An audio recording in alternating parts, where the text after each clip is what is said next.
Bienvenue à chacune et à chacun. Permettez simplement d'être honnête avec vous-même si vous venez pour une des premières fois, d'être honnête avec vous-même. Vous savez qu'il y a des moments dans la vie où il faut savoir s'arrêter, réfléchir, et puis il y a des moments aussi où il faut avoir le courage de se regarder en face, non pas seulement quand vous faites votre toilette ou autre, mais se regarder en face concernant ce qu'est notre vie. J'aimerais tout simplement vous placer devant une réalité que tout à chacun nous sommes confrontés, et ce n'est pas n'importe qui nous laisse cette parole pour être confronté, c'est David, ce célèbre roi qui d'abord très jeune a connu le métier de berger et puis par la volonté de Dieu a été conduit à devenir le conducteur, le berger de ce peuple d'Israël, de ce peuple juif. Quel âge avait-il quand il a écrit ces paroles que nous allons découvrir au psaume 39 ? Quel âge avait-il? Cela ne nous est pas dit.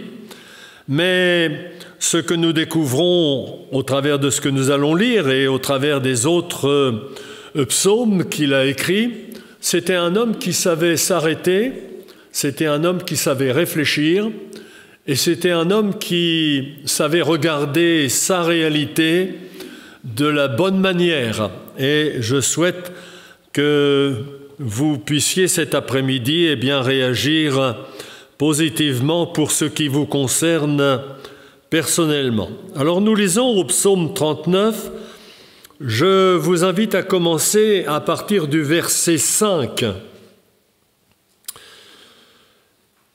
Psaume 39, verset 5. Éternel, dis-moi quel est le terme de ma vie, quelle est la mesure de mes jours, que je sache combien je suis fragile. Voici, tu as donné à mes jours la largeur de la main, et ma vie est comme un rien devant toi. Oui, tout homme debout n'est qu'un souffle.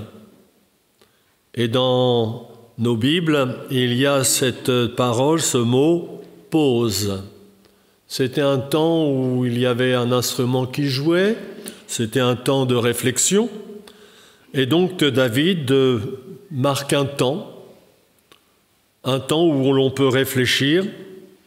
Et puis il reprend, verset 7, « Oui, l'homme se promène comme une ombre, il s'agite vainement, il amasse, et il ne sait qui recueillera. Maintenant, Seigneur, que puis-je espérer? En toi est mon espérance. » Et nous pouvons peut-être le reprendre pour bien marquer notre attention cet après-midi. Je reprends donc la lecture. Éternel, dis-moi quel est le terme de ma vie. Quelle est la mesure de mes jours? Que je sache combien je suis fragile. Voici, tu as donné à mes jours la largeur de la main, et ma vie est comme un rien devant toi. Oui, tout homme debout n'est qu'un souffle. Oui, l'homme se promène comme une ombre. Il s'agite vainement, il amasse, et il ne sait qui recueillera. Maintenant, Seigneur, que puis-je espérer? En toi est mon espérance. Un temps de réflexion pour tout à chacun, parce que c'est vrai que la vie est tellement rapide dans le sens où on a des activités, des occupations, et c'est toujours chez les autres d'ailleurs que ça arrive, les difficultés, et qu'on s'aperçoit que la vie, c'est court, c'est fragile, mais on pense toujours aux autres, et on en a l'actualité pour nous le rappeler, avec ce tremblement de terre au Maroc, avec cette inondation en Libye, fraction de seconde, quelques minutes, fraction de seconde pour un tremblement de terre, quelques minutes pour qu'avec ces grosses pluies, ces barrages cèdent et puissent inonder cette ville en Libye. Des milliers de personnes, pour les uns et les unes et les autres dans leur sommeil, pour les autres dans d'autres circonstances, pouvaient-ils s'attendre à ce que toute leur vie, en quelques secondes, en quelques minutes, soit balayée et qu'ils n'existent plus? Alors c'est un peu plus loin que chez nous, le Maroc, la Libye. Qui aurait pu penser que une jeune femme qui était en train d'étudier dans sa chambre, en fraction de seconde, perde la vie parce qu'une balle est venue se perdre dans sa chambre? Elle n'attendait pas à ce que la vie s'arrête. Et je pourrais multiplier le nombre d'exemples que nous entendons chaque jour dans les actualités ou dans nos voisinages, personnes qui disparaissent. Alors quand on est jeune, c'est vrai que la vie, il nous semble qu'elle est longue. Quand on prend un peu de l'âge, on s'aperçoit que c'est beaucoup plus court. Et puis quand on arrive au soir de l'existence, on s'aperçoit que c'est vraiment ce que David a pu dire, la vie n'est qu'un souffle. Et qu'est-ce que nous sommes? Et savoir se poser les bonnes questions comme David a pu se poser ces bonnes questions. Dis-moi quel est le terme de ma vie. Alors longue vie qu'à chacun. Mais nous pouvons être balayés en quelques fractions de secondes. Alors s'il s'agissait que de cette vie sur la terre, et que, comme ceux qui nient l'existence de Dieu disent qu'après la mort il n'y a plus rien, parole facile à dire, mais dans la réalité, Dieu veut que nous puissions avoir ces temps d'arrêt, de réflexion, pour nous dire qu'après cette vie terrestre, tout n'est pas fini. Et il est important que nous puissions réfléchir et permettre de pouvoir être prêts. À quoi sert-il d'amasser, de travailler, si nous perdons tout et si nous quittons tout? Si nous n'avons pas aucune certitude, aucune assurance concernant notre vie après cette vie terrestre.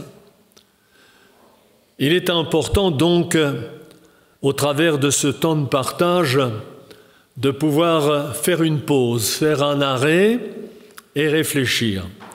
Et David, cet homme qui a été dans ces bonnes conditions de réflexion, a pu apporter, et pour nous, nous allons nous appuyer sur ces paroles, il dit maintenant, « Seigneur, que puis-je espérer ?»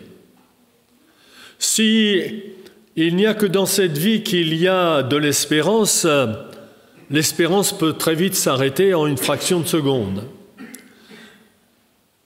Et il se pose cette question, « Seigneur, que puis-je espérer ?» Et la réponse est « En toi est mon espérance. » David apporte une réponse. « En Dieu est mon espérance. » Parce que la vie terrestre s'arrête, mais la vie réelle, la vie éternelle commence après. Mais où allons-nous passer cette éternité? Et la Bible, qui est la parole de Dieu, nous dit qu'il y a cette réalité d'une éternité avec lui, ou d'une éternité qui sera loin de lui, une éternité dans le paradis, ou une éternité en enfer.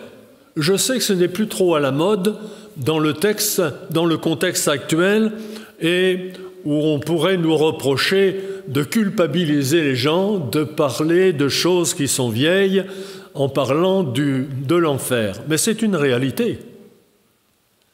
Et il nous faut être prêts à rencontrer Dieu, non pas pour être plongés en enfer, mais pour pouvoir aller avec lui.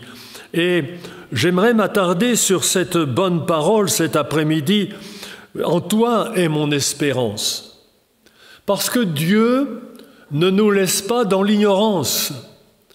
Parce que Dieu ne nous laisse pas devant notre réalité sans pouvoir avoir une réponse à nous apporter, une réponse positive, une réponse qui change notre destinée terrestre, une réponse qui nous donne un sens à cette vie terrestre, une réponse qui nous donne des certitudes pour notre éternité.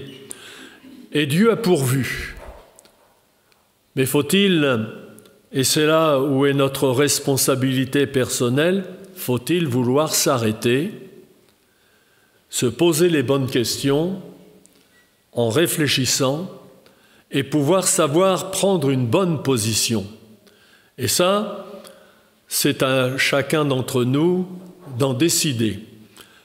Mais pour ce qui concerne de la bonne nouvelle cet après-midi, comme David a pu le dire, « En toi, ô Dieu, est mon espérance ». Dieu nous a donné cette espérance en nous envoyant Jésus, son Fils unique. Dieu a pourvu en nous envoyant Jésus comme sauveur pour pouvoir nous donner la possibilité, si notre vie est un souffle, si notre vie n'est pas plus large que la largeur d'une main, dans la rapidité, dans l'ombre qui peut passer, cependant, cette vie que les uns et les autres nous recevons de la part de Dieu a une grande valeur. Dieu, parce qu'il nous aime, malgré qu'on ne se soit pas occupé de lui, malgré qu'on ne se soit pas inquiété de son existence, Dieu nous cherche. Et Dieu nous a envoyé son Fils pour pouvoir nous dire qu'il y a cette seule possibilité qui nous est offerte de pouvoir le rencontrer, de pouvoir avoir contact avec lui, de pouvoir recevoir les réponses qui nous sont nécessaires pour chacune de nos vies. Alors c'est vrai que nous venons souvent dans ces lieux de culte avec une vie qui a plus ou moins été abîmée par le vécu. C'est vrai qu'on y vient parce que la maladie nous frappe. On y vient parce qu'on nous a dit « mais Dieu a une solution, venez, vous allez trouver la guérison, vous allez trouver la réponse à votre problème. » Mais il y a plus que la guérison, plus que le problème à régler. Parce que Dieu veut le faire. Dieu veut apporter la guérison et apporter la solution au problème. Nous pouvons apporter des témoignages de la bonté et de la fidélité de Dieu. Quand mon épouse a connu et qu'on l'a invité à venir pour les premières fois avec ses parents à écouter l'Évangile, il y avait la maladie, il y avait un besoin d'une guérison que le Seigneur a honoré. Mais le Seigneur voulait aller plus loin avec mon épouse. Quand je rencontrais le Seigneur, j'étais jeune, j'avais un besoin de santé. J'étais malade depuis l'âge de 5 ans et jusqu'à l'âge de 14 ans, j'ai fait 4 maisons de repos. Et on me disait qu'il n'y avait pas d'espoir de rester en Normandie avec mon problème de bronche. Mais Dieu a su apporter la réponse pour ma santé, mais il avait plus que cela. Il avait le besoin de me rencontrer, il avait besoin de me donner la vie éternelle. Et tout à chacun a son témoignage, son vécu de la bonté, de la miséricorde de Dieu. Oui, notre vie est fragile, mais Dieu veut apporter dans notre fragilité des réponses à nos besoins. Et cet après-midi, j'aimerais que vous puissiez ouvrir votre cœur parce que Jésus est venu pour venir donner sa vie sur le bois de la croix. Oh, il n'est pas venu chercher des saints, il est venu pour en faire des hommes et des femmes qui ont une vie sainte après. Mais au départ, il rencontre des hommes et des femmes qui ont une vie de désordre plus souvent, une vie qui a besoin d'être lavée, une vie qui a besoin d'être purifiée. Dieu, en nous donnant Jésus, a apporté cette bonne nouvelle qu'il nous aimait. Et c'est ce que Jésus rappelle lorsqu'il dit « Dieu a tant aimé le monde ». Oui, Dieu vous aime. Même si on dit « mais s'il y avait un Dieu, il ne permettrait pas ceci ou cela ». N'oublions pas que toutes ces catastrophes que nous voyons actuellement et qui vont malheureusement augmenter ne sont que la conséquence aussi de ce que nous enfreignons, nous les humains, les lois que Dieu a créées. En faisant tout ce dérèglement climatique que nous sommes responsables, nous humains, sur la planète, eh bien, nous enfreignons des lois que Dieu a créées pour donner l'équilibre. Ceci dit, pour revenir à cette réalité, Dieu nous aime et il veut que nous puissions connaître son amour, cette communion avec lui. Il nous a donné Jésus pour que nous puissions vivre cette vie nouvelle. Il nous a donné Jésus pour que nous puissions le voir intervenir dans notre existence, mais surtout pour nous amener à la foi, nous amener à la confiance, nous amener à nous tourner vers lui, nous amener à lui donner notre vie, nous amener, en nous arrêtant, en réfléchissant, nous amener à lui donner notre existence. Fragile, oui, mais mon espérance est en toi. Vous et moi, nous pouvons disparaître en quelques secondes. La vie ne nous appartient pas, elle appartient à Dieu qui nous la prête. Mais l'important, c'est d'être en règle avec Dieu. L'important, c'est de faire la paix avec Dieu. L'important, c'est de demander pardon à Dieu. L'important, c'est de se repentir. L'important, c'est de reconnaître que nous avons besoin de notre Créateur. L'important, c'est d'accepter celui qu'il nous a donné, son Fils bien-aimé, pour que nous puissions être réconciliés avec lui. Alors, cet après-midi, est-ce que vous acceptez de faire une pause et de réfléchir et de pouvoir, dans votre fort intérieur, en disant « mais oui, j'ai besoin, si je suis ici, c'est qu'il y a un besoin ». Tout à l'heure, nous allons prier le Seigneur en imposant les mains en son nom avec le pasteur Alain Lancel. Nous allons demander au Seigneur Jésus qui, en mourant sur le bois de la croix, dit que dans ses meurtrissures, nous obtenons la guérison. Mais le Christ est ressuscité et il veut guérir encore. Mais il veut aller plus loin que cela. Il veut atteindre votre cœur. Il veut que vous puissiez faire la paix cet après-midi avec Dieu en croyant que Jésus est venu pour faire cette œuvre de paix. Maintenant, ce temps de réflexion, est-ce que vous avez le courage de vouloir le faire? Si vous ne le faites pas maintenant, plus tard, vous ne l'aurez peut-être pas. Il est tellement important que nous puissions réaliser que c'est toujours dans l'instant que nous entendons qu'il faut donner sa vie à Dieu.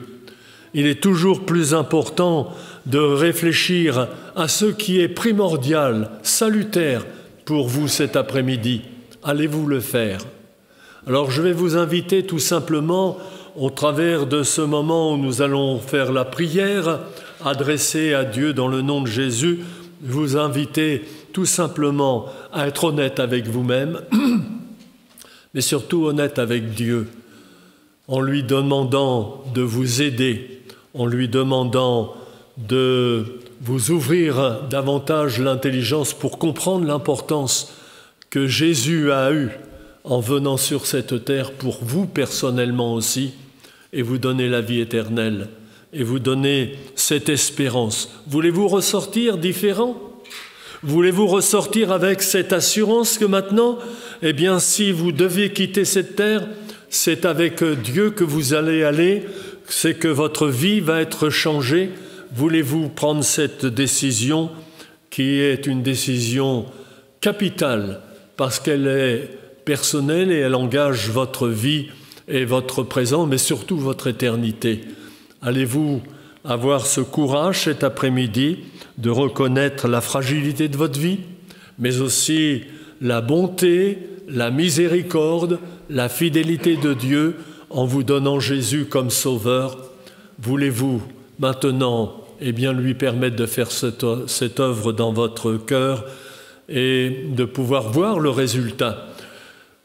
Moi aussi, un jour, j'ai pris cette décision de donner ma vie au Seigneur et je ne le regrette pas parce qu'il a été fidèle.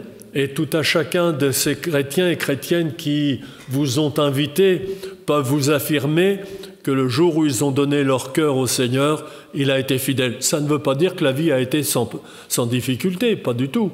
Il y a eu des difficultés et il y en aura certainement encore, mais Dieu est fidèle. Si nous sommes là, c'est la preuve. Et la bonté de Dieu veut encore se manifester dans cet après-midi. Nous allons courber nos fronts quelques instants. Avec mes mots, ô Dieu, j'ai essayé de rappeler ce que David a pu expérimenter et que je réalise aussi la fragilité. C'est vrai que toutes les fatigues, les efforts, nous n'emportons rien quand nous quittons cette terre. Et Seigneur, notre Dieu, nous te demandons, par l'action de ton esprit, de parler à nos amis pour qu'ils sachent faire la pause, qu'ils sachent faire un arrêt, une réflexion et pouvoir se poser les bonnes questions vis-à-vis de toi et de pouvoir prendre une position vis-à-vis de toi. Seigneur, tu connais les cœurs, rien ne t'est caché, tu connais les réactions qui ont lieu actuellement et ma prière c'est que tu les aides à mettre leur espérance dans la personne de Jésus, ton Fils que tu nous as donné comme sauveur. Oui, toi Jésus, tu as donné ta vie sur la croix et tu n'as pas repoussé cette réalité de donner ta vie, de mourir pour nous qui sommes des pécheurs, nous qui sommes séparés de Dieu avant de te connaître. Tu n'as pas refusé de mourir pour sauver nos vies, nous réconcilier avec Dieu. Je te demande de faire ton œuvre par ton esprit dans ces cœurs pour qu'il y ait une décision qui soit prise, une décision de confiance, de foi à ton égard et qu'ils réalisent que tu ne les repousses pas, mais au contraire que tu les reçois. Pendant que nous sommes dans le recueillement quelques instants encore, qui d'entre vous, après avoir pu partager ces quelques paroles, qui d'entre vous, après avoir bien réfléchi, veut donner sa vie à Jésus, veut croire que Jésus est mort pour vous, veut croire que si vous lui demandez pardon, il vous pardonne. Si vous lui demandez de changer votre vie, il va la changer maintenant. Qui d'entre vous veut faire ce choix? Et je vous invite tout simplement à lever votre main et on va demander au Seigneur d'honorer votre démarche de foi. Qui d'entre vous, cet après-midi, a compris ce message? Vous pouvez baisser votre main. Y a-t-il quelqu'un d'autre qui a compris ce que le Seigneur attend de sa vie cet après-midi? Je n'insisterai pas. S'il y a quelqu'un, sentez-vous la liberté de vous manifester. Eh bien, Seigneur, tu as vu cette main qui s'est levée. Tu fais ton œuvre dans sa vie. Oui, Seigneur, tu prends en charge, Seigneur, sa vie. Oui, Seigneur, tu pardonnes ses péchés. Oui, Seigneur, tu veux sauver son âme maintenant. Oui, Seigneur, tu veux être son espérance. Tu lui donnes cette paix de l'âme en lui donnant cette assurance que tu as retenue, que tu as entendue, que tu acceptes sa vie. Merci de l'encourager, de l'accompagner maintenant et de l'encourager à aller plus loin avec toi. Merci de bénir encore ceux qui ont entendu pour qu'ils puissent prendre position pour toi. Nous te remercions et te le demandons, ô Dieu, Que le nom de Jésus soit glorifié dans leur vie. Amen.